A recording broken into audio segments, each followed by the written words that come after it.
morning, everyone. I'm Willow Bay. And I'm Bill Ritter. Welcome to Good Morning America Sunday. Willow has brought a virtual pharmacy here. All these pills. Exactly. What are these? You know, these are just some of the latest, one of the latest trends in health food stores. They're not vitamins. They're something called Neuramins. It's actually a form of DHA. Brain support. I could use that. Which is a fatty acid that is essential to brain functioning. It's also critical for developing brains, and that's why there's a movement underway right now by nutritionists to have it added to infant formula. Do they have a low-fatty version? A low-fatty acid for grown-ups? Not really? No. Okay. It's a serious topic, and it's interesting. It is, and we're perhaps going to controversial. find out what it does and look at the issue of whether or not it should be added to infant formula.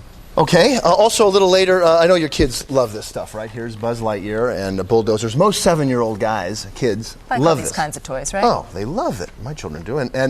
But we're going to meet a guy. We have found a little boy. He doesn't care about these at all. His name is Morgan Welburn. There he is in our kitchen, cleaning up a little bit. And his passion in life is vacuums. Morgan, can you hear us? Morgan? Turn off the vacuum, Morgan. Cut it. Turn it off. Oh, there you go. Hi, Morgan. Hi. What do you like about vacuum cleaners? When you can hear the dirt going into the vacuum bag. Oh. Is this a kid to take home or what?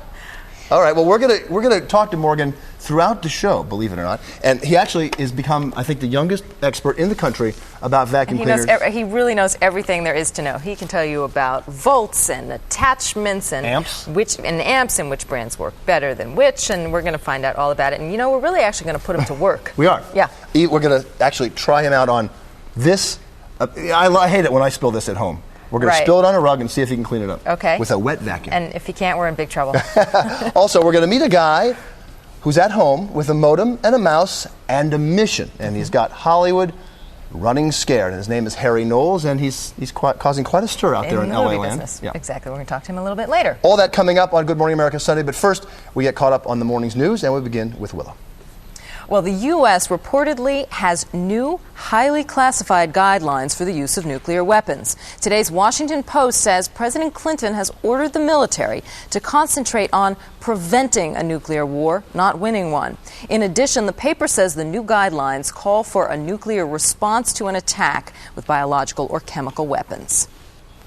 Vice President Al Gore is on his way to Kyoto, Japan, to attend the Global Warming Summit. Now, the goal of the conference is an international treaty to protect the environment, but so far it's been hard to find anything the diplomats can agree on. ABC's Deborah Wong is there. Supporters of a global warming treaty marched through the streets of Kyoto today, worried about a lack of progress in the talks. It seems like it's just sort of getting stalled up in details and semantics and stuff, so it's kind of frustrating. Frustrating also for environmental groups who portray the talks as a political football game among world leaders. In fact, negotiators have so far made excruciatingly slow progress. They have yet to resolve any of the major issues, including how much to cut greenhouse gas emissions. The biggest sticking point, though, concerns the role of developing countries. The U.S. insists they be required to make cuts as well. The whole thing to me is folly if you don't get commitments from the developing countries to help deal with this issue. Please continue with this very, very issue. But developing countries, including China, have repeatedly said no.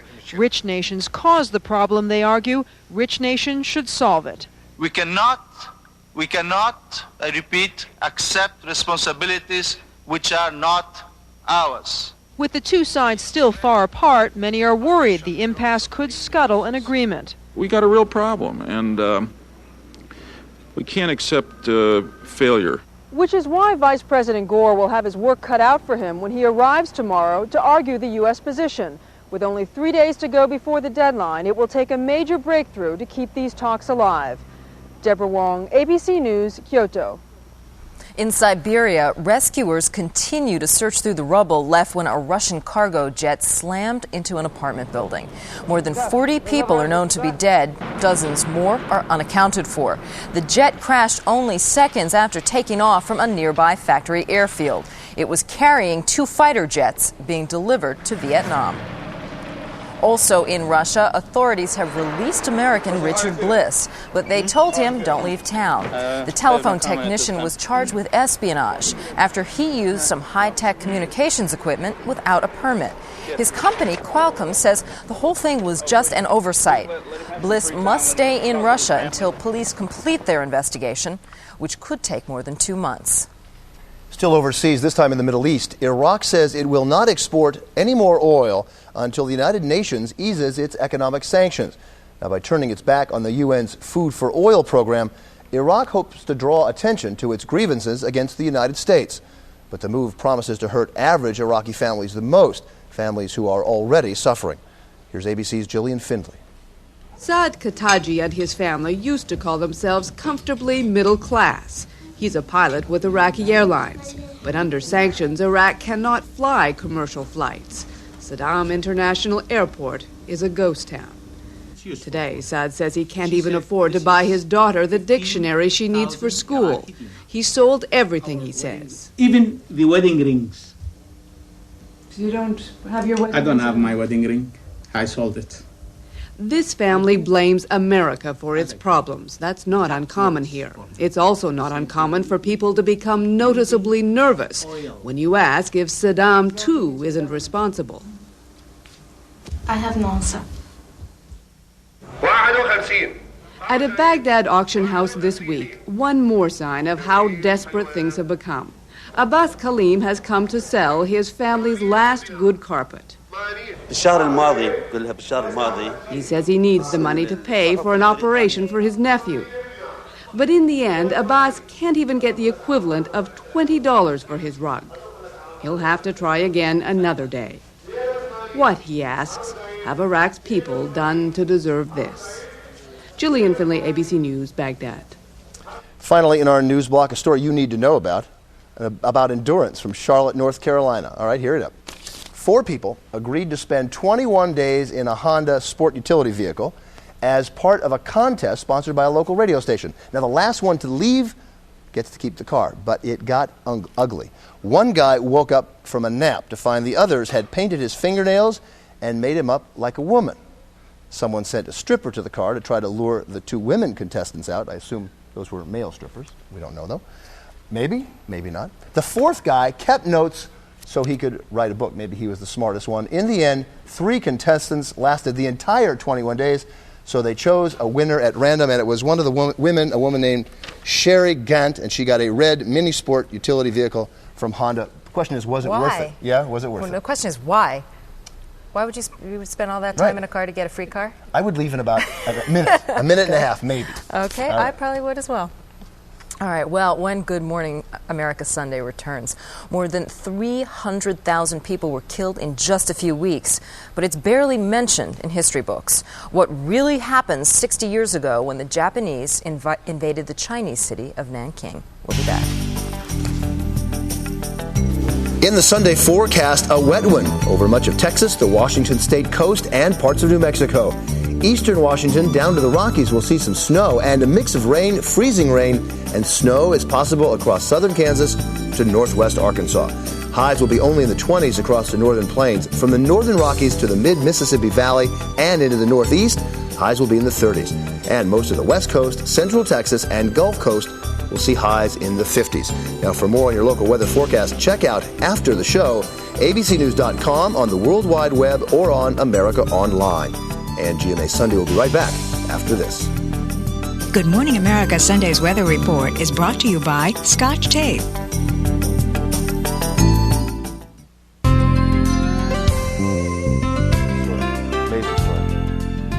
Today marks the 56th anniversary of the bombing of Pearl Harbor. Now, most Americans think of the Japanese attack on Hawaii as the beginning of World War II in the Pacific theater.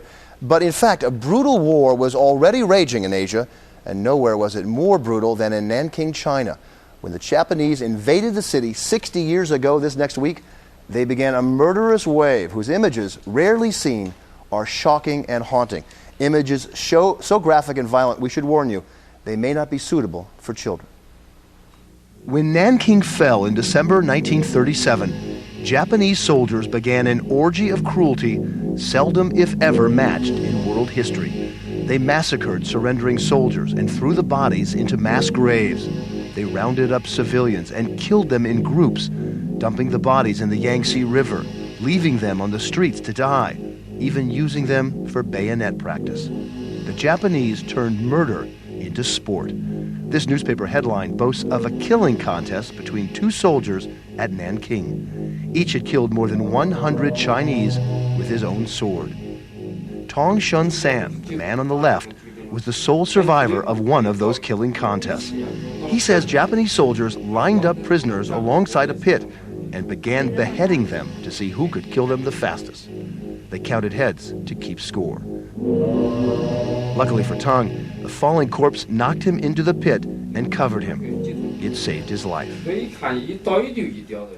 Japanese soldiers also invented games of rape and torture that claimed up to 80,000 women as victims. From the very young to the very old, no woman was safe, anywhere, anytime. Most of the women were killed immediately after getting raped. Li Zhuying was 18 years old and pregnant when Japanese soldiers attacked her, but she fought back. She snatched the bayonet from her assailant's belt and lunged at him. When other soldiers came to his aid, she used him as a shield. They aimed their bayonets at her head, slashing her face, knocking out her teeth.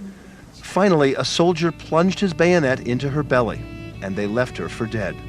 She lost her baby, but she survived. Azumu Shiro is a former Japanese soldier who remembers those days. He remembers how he and his comrades drove swords through a woman and the two babies in her arms, skewering them like potatoes. He says he was amazed at how indifferent he felt about the murders. More than 300,000 Chinese were killed during those first few weeks of the Japanese occupation. Now that's more people than were killed by the atomic bombs dropped on Hiroshima and Nagasaki combined. Yet to this day, the rape of Nanking is mentioned only briefly in most history books, and many Japanese scholars and politicians still deny it ever took place. Now, there's a new book about that era. It is called The Rape of Nanking. It is written by Iris Chang, and she documented much of what happened there. She joins us this morning. Good morning. Good morning. How did you get interested in this? Well, I learned about the rape in Nanking when I was a little girl, and I remember trying to find some book on the subject in the libraries, couldn't find anything, and just was determined to rescue this event from oblivion. Why didn't you find anything about this event? Why can't we go to the library and find things out about this? Well, I think the Cold War is one reason why much of this has remained neglected in several countries. Neither the PRC nor Taiwan really pushed this issue after 1949 because both of them needed Japan as an ally against each other. Even the United States needed Japan as an ally to combat the forces of communism in Asia. Mm-hmm. But now, of course, people like you have become interested. Third generations removed from World War II. Do you think it's going to continue? Do you think this kind of thing is not going to be swept under the rug anymore? I think so. There is so much more activism now. It's incredible. In fact, now as the 60th anniversary of the rape of Nanking approaches, there are rallies, memorials that are held worldwide on this event. I guess the overriding question one has to ask when they see a tape piece like this, when they read your book, is how could this happen? How could people, no matter what nationality or race, become so barbaric under any circumstances for this to happen? Did you find any answers in doing your research? Well, it seemed as if the Japanese soldiers were inculcated for violence, and I think that it's far easier to turn young boys into killing machines than we might suspect. It's mind-boggling, though, but they were able to be shaped into almost monsters. What happens, though, I wonder, in a wartime situation? Something snaps that allows human beings to lose the value of human life. Absolutely. It was the hardest thing for me when writing this book, trying to penetrate the mind of these Japanese soldiers. You went to China. That's correct. Talked to some of the survivors. You talked to some of the survivors we saw in the piece just there. That's right. What was that like emotionally for you?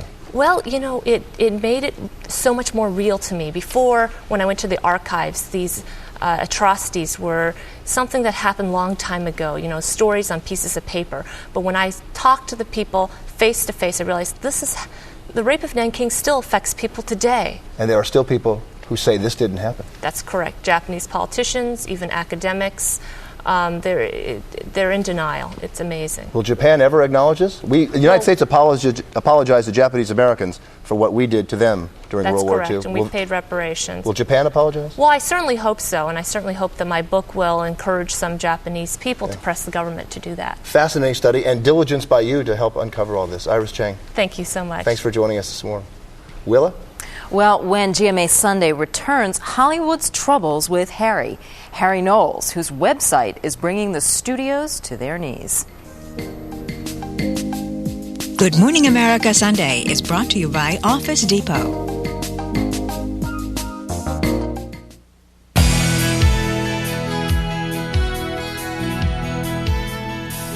Making your list, checking it twice, baking Christmas cookies. You think you're busy this time of year? Well, that's nothing compared to the frenzy going on right now in Hollywood. About 28 new movies are scheduled to hit theaters this month as movie makers rush to cash in on the big holiday box office business. But now there's a new power broker in Hollywood who may be throwing a wrench in the studio's plans. Hooray for Hollywood. He may be one of the most powerful men in Hollywood, but he doesn't work here, he works here, in a cluttered bedroom of a cluttered house in Austin, Texas. His name is Harry Knowles, and his power comes from the website he created 2 years ago, Ain't It Cool News. The website posts all the gossip and behind-the-scenes scoop on Hollywood's upcoming releases. The site averages more than 173,000 hits a day. Many of those who log on are Hollywood insiders, who not only read the page, but often supply top-secret tidbits.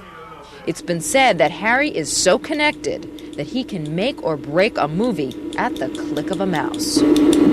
Harry's spies go to test screenings of movies that are often shown as rough cuts before the final version hits theaters. That's what some Tinseltown studio executives, like Chris Pula of Warner Brothers, find unfair. It's wrong, but it's irresponsible because it might keep future consumers from seeing what might be a great movie. But Harry says he just wants filmmakers to create movies that movie fans like him can be proud of. I look for movies coming up and try to find the next great movie. To not only tell me about, but to tell everyone out there, hey, this is a great movie. Let's go see it. And joining us this morning from Austin, Texas is Harry Knowles. Good morning, Harry. Good morning. So, Harry, are you shocked at all the attention and all the attention that the website's gotten and how unnerved Hollywood is by it? Well, it's shocked me how far it's reached. I had no idea I'd end up on Good Morning America. Now, tell us a little bit about who these spies are that you enlist. Okay, they're everyone. I mean, people like yourself, the guy operating the camera here, to people in Hollywood that are writing the movies, directing them, to just people that are looking out their windows seeing a movie being filmed in New York. And then how do you find them? Well, they kind of found me. It started off in the news groups on the internet, and then after I moved from there to the website, people just started spreading the word about it, and then the next thing I knew, I was getting news from everywhere. Now, what about this issue of fairness? I mean, we just heard some filmmakers say, look, it's irresponsible and it's really unfair because what they're seeing are really rough cuts. Well, that's sort of an insult to the people watching the films. Most of the reviews, if you see, they'll talk about how you don't have the final score. They talk about not having completed editing, about the film not being complete. And they say, this needs to be done to the film. This has, they're going to cut it by 20 minutes. And I tell people about that, and then I don't stop with just the first screening. I continue the process all the way through to the release of the film so the public can actually see the forming of the product. With Rainmaker, the first screenings were sort of off, but as it got closer to release, the reports were coming in that they'd made changes that made the film better. Mm-hmm. So for people who are regulars of your website, it's really about getting a look at the process as much as it is a final movie review? Right. What I try to do with Ain't It Cool News is stay away from the personalities and try to focus on movie making and storytelling. What's your track record? Are the movies that your spies like usually box office hits? That's kind of sometimes not. They're pretty good. So far, the test screenings were all awful. The movies have been releasing have sort of been duds. Stuff like Batman and Robin, Speed 2, Call the Conqueror.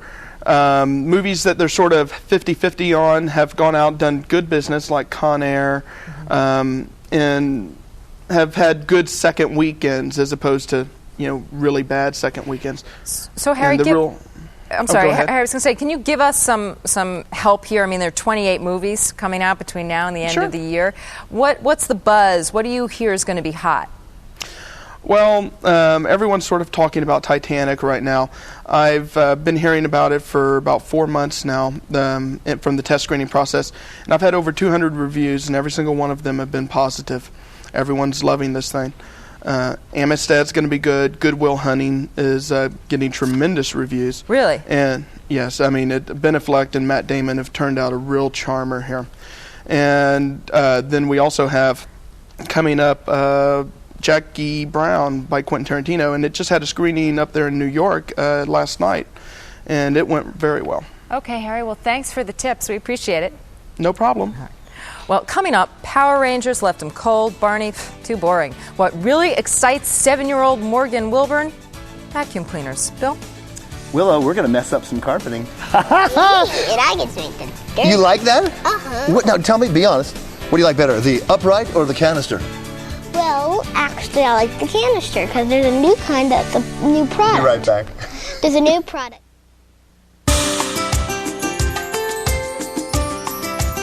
You promise? No. Don't do it yet.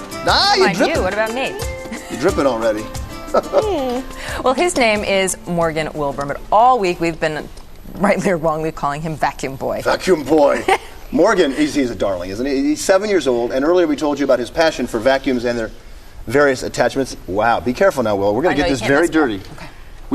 What did you say right before we went to break? You liked the canister better than the upright. Why is that? Because they made a new product called the Butler, and it's a 4-speeder.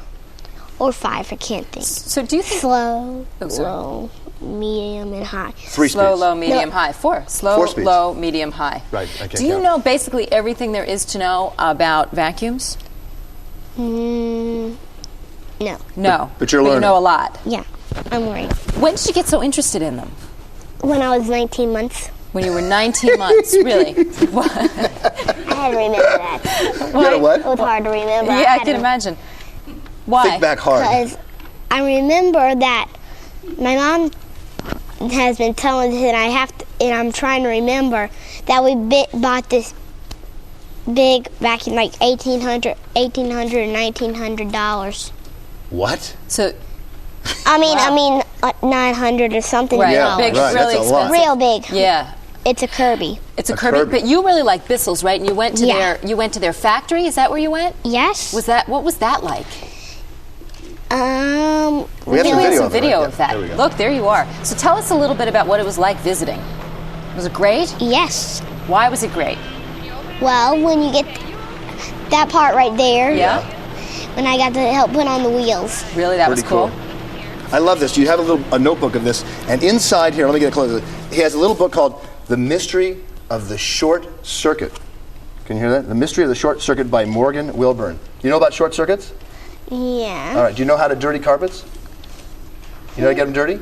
Yes. All right. Yes, Give us a okay. little So demonstration. you're Morgan's gonna going make to a mess and he will now, clean them right? up a little later. Okay, so mess now, clean later. Is that how it works? I'm getting All out right. of Watch the way. out. We're getting out of the way. Go ahead, Morgan. What every 7-year-old would love to do. Go ahead. Careful now. Really get that thing. And you're really going to be able to clean this up?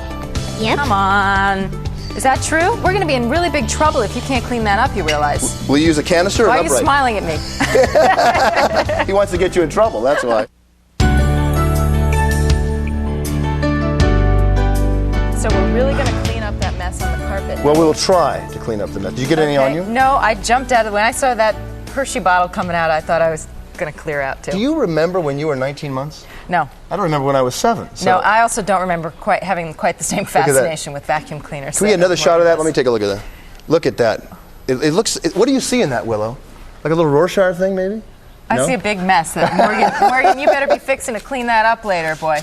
I can. Okay. All right. We know you're going to. We know you're going to do a good job. Besides Morgan, coming up. He's already trying to maybe mess up the rest of the yeah. studio. Be careful. This is sort of a new studio, Morgan. He's just examining the carpet fibers Oh, to God. see which vacuum best suits our shag back there. We'll get calls from the financial people. Also, in addition to Morgan, we're going to tell you about a remarkable story, especially appropriate at the holiday season, the ultimate sacrifice by a mother who let her baby live while she made the ultimate sacrifice. It's a really moving story. George Chikaron will be along in a few minutes to tell us all about that. And without a doubt, this has been the sports story of the week.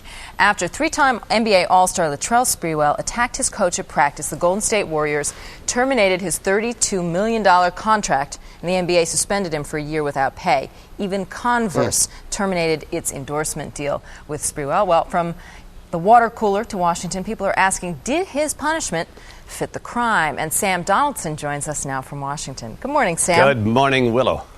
Sam, can you believe this story really has captivated everybody's attention and certainly is the subject of much debate? The league acted quickly and decisively, but some people are asking questions, right? Well, absolutely. I mean, we lift all of these sports stars up. We give them lots of money. We give them lots of adulation. We give them a pass for lots of things. And then when they do something which suggests they do not know where the dessert spoon goes in front of the plate at dinner, we say, that is absolutely terrible. Off with your head.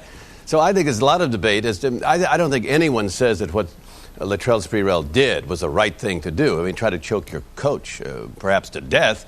On the other hand, are there things that extenuate? We're going to have Arn Tellem, who is Sprewell's agent, this morning to talk to us about that, as well as Walt Frazier, the great Knicks star. It'll be interesting to hear from Arn because I don't think we've heard a lot from him, and we've heard very little at this point from Latrell, right? Yeah, well, he's talked a little bit. He said, in fact, I just couldn't take it anymore. He said the coach, screaming all the time and at me, and I just, couldn't take it anymore. Well, I think people can understand that. I mean, if my boss, Roone Arledge, started yelling and screaming at me, but I don't think I'd try to choke him. Yeah, no, absolutely not. You would take it. You would take it, Sam, wouldn't you? You would take that. Well, I don't know. I would take it. Roone, go ahead and call me and yell at me right now. But you know what's interesting? The issue is every employer has the right to say, this is the conduct that we deem appropriate, and if you cannot live by that rule, don't work here anymore. I think that's right, Willow, and I absolutely. On the other hand, I want to just say it again, and I think here's where the center of debate goes. We take people who may not come from the kind of backgrounds in which they are taught at age 7. I saw your little chart, right, about in the Rorschach's chart, that you must not do these kinds of things. These are rough and tough kids who have had to claw their way up. And because they're very good athletically, they make millions of dollars. We throw roses or the equivalent of it at them. We admire them, their endorsements, as you point out, and then all of a sudden they say to us, well, we can't take it anymore, and we expect that they have come from the ladies' cotillion. Don't think so. Yeah, the crew was asking earlier this morning, we had this discussion about this, what if this guy had been a blue-collar worker at making $65,000 a year, what would be, or $45,000 or $35,000, what would be happening to him? Would he be charged criminally? Well, he might be, absolutely. Exactly. He might have a criminal charge, and if he's convicted, he might go to jail. But that too, is part of this kind of sort of a double standard. I'm not condoning what he did, and we're going to have people on our broadcast today who are going to be on both sides of this question. Don't worry. We're not giving a pass to Latrell Sprewell. On the other hand, I think you have to look at it in some context other than this happened and then off with his head. All right, Sam, I know you also have New York City Mayor Rudy Giuliani joining you later? Yes. I mean, you have a smashing colorful show re-election. today. Oh, we have a great show. I mean, I think the mayor will probably come in a suit rather than in drag. You never know, though. It's, it's early Sunday morning. Catch him off guard. Who knows? I give him a little credit. He has a sense of humor when he does that. And we like people with a sense of humor. And then he turns around on the bus ads and displays he has no sense of humor whatsoever. All right, we should say that the mayor of New York showed up on Saturday Night Live in drag, right? He just doesn't do this as a rule. No, he was on a television show, and as I say, it was a spoof, and he showed that he didn't take himself that seriously, and I think a lot of people say, well, that's great. But he believes in the right to privacy, and he thought that New York Magazine's use of his name on a bus, something that said, well, New York Magazine, only good thing that Rudy hasn't taken credit for, was somehow a terrible invasion of his right to privacy. The courts didn't agree. All right, Sam, well, we're looking forward to that as always. We'll be watching later on this morning on This Week. Thanks for joining us. I hope so. And when Good Morning America Sunday returns, the touching story of a mother's ultimate sacrifice. We'll be back.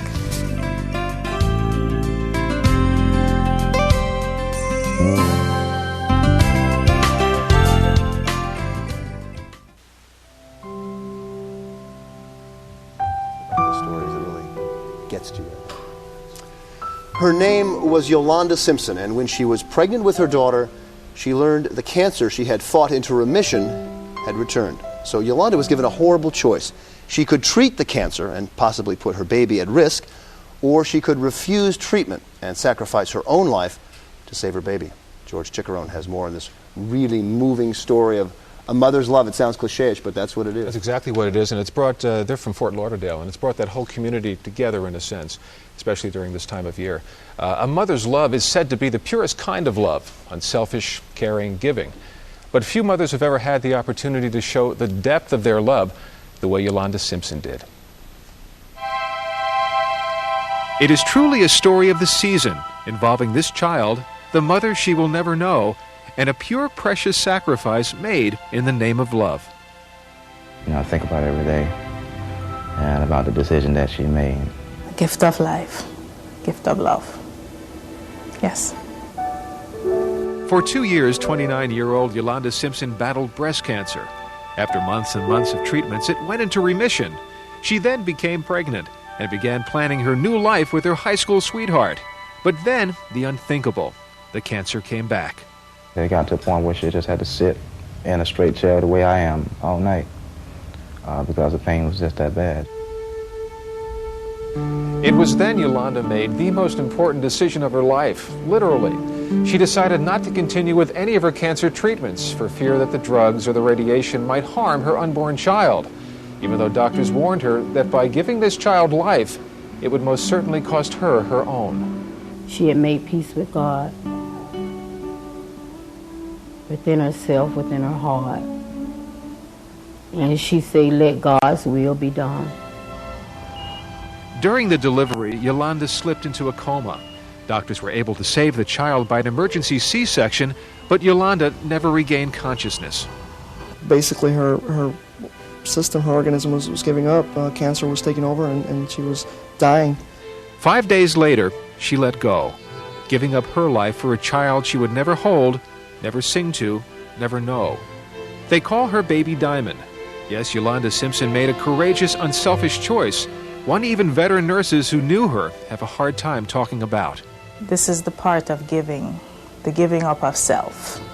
It will always be a part of my life. Derek Walker, Diamond's father, visits Yolanda's resting place most every day. He said he vowed to her to always be there for their child. As he works 2 jobs and is attending college to make a better life for his little girl. He says he looks towards the day he can tell Diamond about her mother and the gift she gave in the name of love. Our mom was the best, and our mom is a hero, and she loved you, Diamond, enough for you to be here. This Christmas will be bittersweet for the family she left behind. They tell me they will not mourn Yolanda's death, but celebrate the spirit of her life, her love, and the sacrifice she made, and the tiny life that brought them light in their darkest hour. I do have something to remember Yolanda by, and that is this precious Diamond.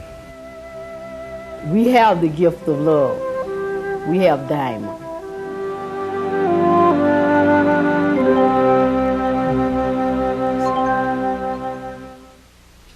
Broward General Medical Center has set up a trust for baby Diamond, and to date they have about $4,000 or $5,000 in it for her education. What a moving story. Yeah, it really makes you think. I'm not a parent, but as you were saying. Yeah. Yeah, well, that is the ultimate sacrifice. I wonder if she had taken the chemotherapy, the baby would have died, the doctor said for sure? Well, no. They say that actually 1 in about every 3,000 pregnant women suffer from breast cancer. Yeah. And many times it's without consequence, but the degree of the cancer and the way it spread when it came back, by the time she gave birth, it had already advanced into her brain, and it's why she lapsed into a coma. But it would have prolonged, after the birth she lapsed into a coma, it would have prolonged her life, and even that she said, I don't want to do that. Indefinitely. Doctors say they had no way of knowing, obviously. Could have went into remission again, may have beat it, who knows. But it was a choice that she didn't want to take. She wanted to, spare the child, not take any chances. Fascinating in the story, the nurse, and I understand the doctors who treated her also were, and they have to steel themselves for life and death decisions. They were so moved by this experience. It's true. We've both talked to so many doctors, and they're very matter of fact about this type of thing because they deal with it and they've got to separate themselves. But there is a genuine concern. All babies are special to them, but this was a little special because of the circumstances. It's hard as a human being to remove yourself from that. Well, the baby has a good legacy. George, it's an interesting story. Thank you. When we come back, it's called DHA, and some doctors say it could boost the IQ of formula-fed babies. We'll look at why it's so controversial when GMA Sunday returns. Stay with us.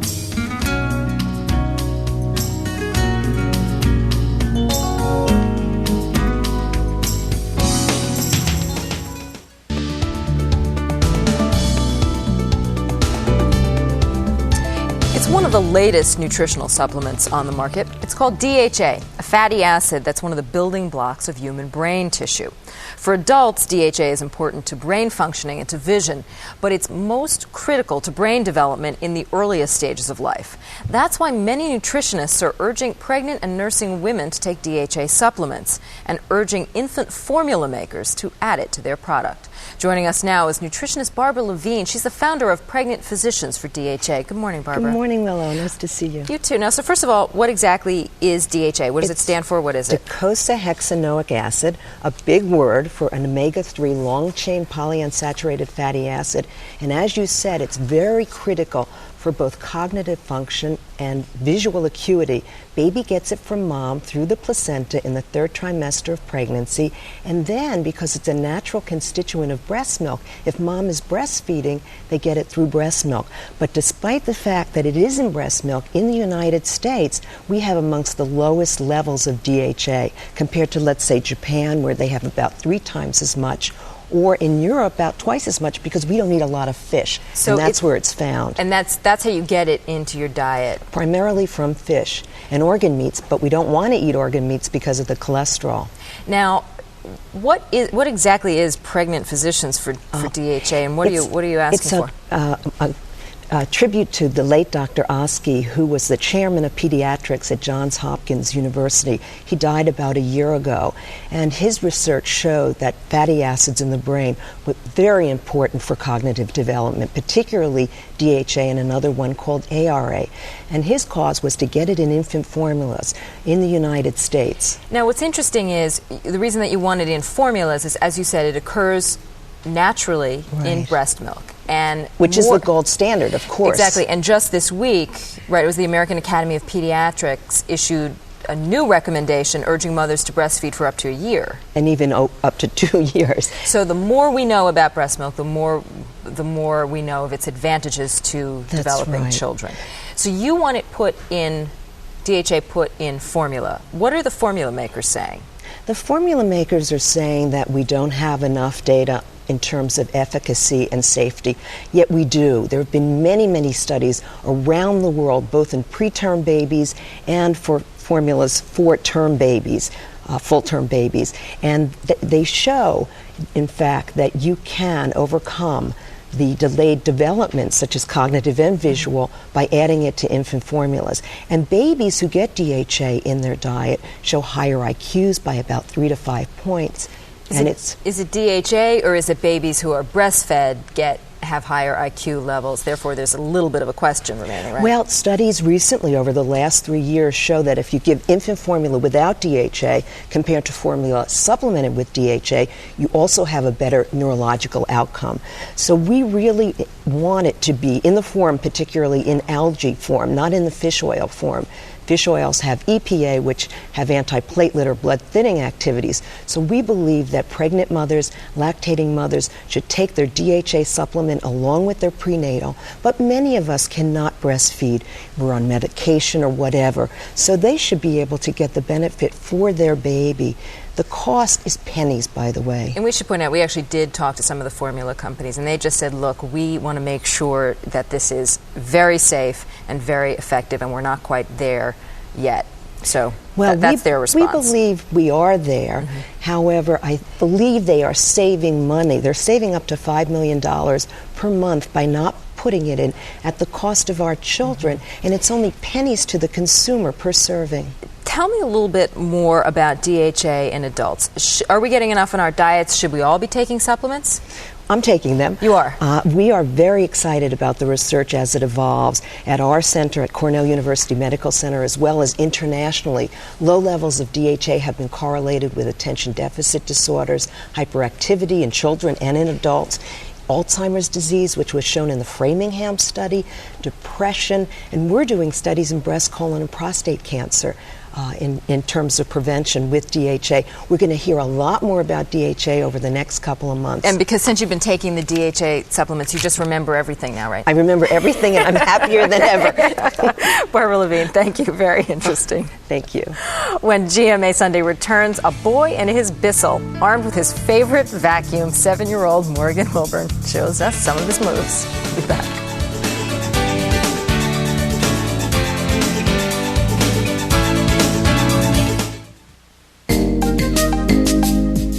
Good Morning America Sunday is brought to you by Puffs. You know, we have a great crew. They have a great crew. They know everything technical. Put a couple vacuum cleaners in the set and try to plug them in, and boy, things go crazy. Yeah, we'll see if they work. We'll Okay. see. There's a couple of seconds for them to get the plugs in. We have Morgan Wilburn with us, but not yet, because we have a couple of program notes for you before we go. Later this morning on This Week with Cokie Roberts and Sam Donaldson, did NBA star Latrell Sprewell deserve what he got after trying to choke his coach? And tonight on World News Sunday, it is here. El Nino arrives with a bang on the West Coast. And tomorrow on Good Morning America, the latest on the TWA hearings from NTSB Chairman Jim Hall. And you have an interesting story that you're working on for tomorrow as well, right? Yet another of the photographers who trailed Princess Diana that fateful night in Paris. I interviewed him last night. He is the guy, Ramuel Rat, who actually reached in and felt the pulse of Princess Diana, and we will tell you what he has to say. It's interesting. Tomorrow morning on Good Morning America. Okay. And now, ta-da! Towards the end of the show, Morgan Wilburn, who has made this lovely mess. Can we get a shot of this? Look at this. On our beautiful remnant. What is this? This is Hershey's chocolate? Yes. Okay. Have you had fun so far, by the way? Uh-huh. Have you ever spilled that on your rug at home? No. Do you have, no, of course not. Do you have the cleanest carpets of anybody in your entire neighborhood? No. No? With all the vacuuming you do, you don't?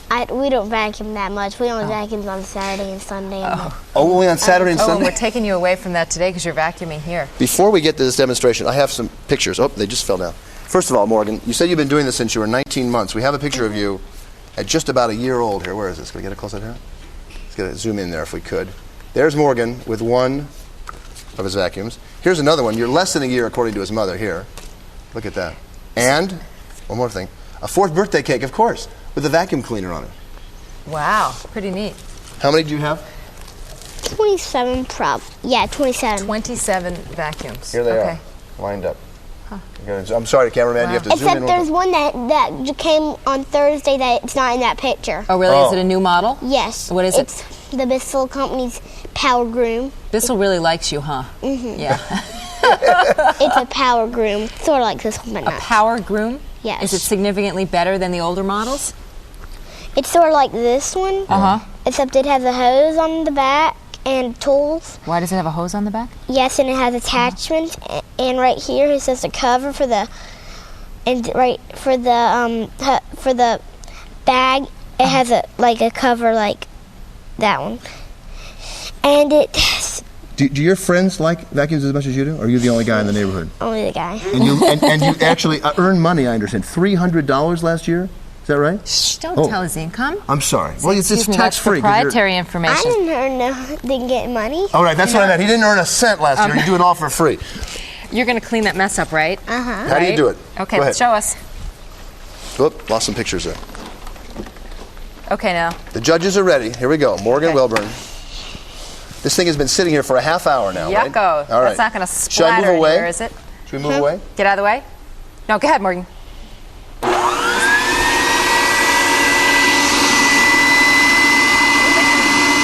Oh, my. That doesn't look like it's cleaning up. This was my aunt's remnant. She lent it to us, Morgan. Hey, wait a minute. A boy who likes to clean. That is a horrible smell coming off of there. It's working, Kind of though. vacuum cleaner and chocolate syrup next. All right, you know what we're going to do? What are we going to do? We're going to actually pour. Oh, come on. Yeah. Why? Because Okay. we have some. Careful now. On Watch our this, own Morgan. carpet? On our own carpet. We're going to be in trouble. Where's Ron Popeil when we need him? Look at this. Go ahead, Morgan. Knock yourself out, baby. Lisa and Charlie are going to be so angry tomorrow morning. What's this wet spot? All right, now the worst, huh? Dirt on from New Jersey, no less. Morgan, All right. turn around and say Morgan, goodbye. say goodbye. All right. Take a break for a sec. So long, everybody. We'll see you next week. Want to say goodbye to the people behind you? Really? Goodbye. It'll be really clean by next week. We promise. Immaculate. You're doing a great job, Morgan. We're going to be in trouble. I'll clean it up. Clean that up. Good Morning America Sunday has been a presentation of ABC News. More Americans get their news from ABC News than from any other source. ABC News, now always on.